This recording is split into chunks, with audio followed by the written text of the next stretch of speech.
Hello friends, 10th board exam grammar question SSC बोर्डचे आपण इथे घेतो एसएससीचे. सो डू एज डायरेक्टेडचा हा पहिला व्हिडिओ आहे. आपण तुमच्या 10th स्टँडर्ड टेक्स्टबुक मधले टेक्स्च्युअल ग्रामरचे सगळे इथे प्रश्न सोडवणार आहोत.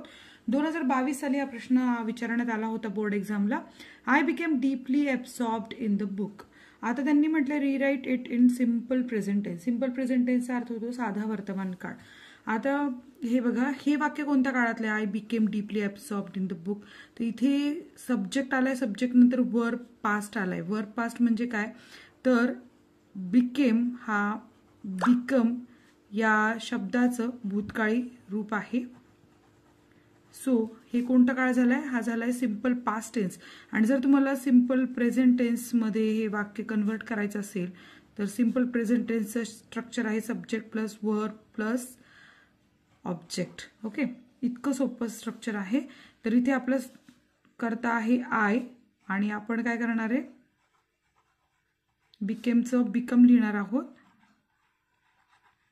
12 काळ असतात एकूण आणि त्या 12 काळात आपल्याला प्रत्येक सेंटेन्स हे रूपांतरित करता यायला पाहिजे. तुम्हाला कोणत्या काळामध्ये सेंटेन्स कन्वर्ट करायला अवघड जातं मला कमेंट करून सांगा. सो हे आपलं उत्तर आहे.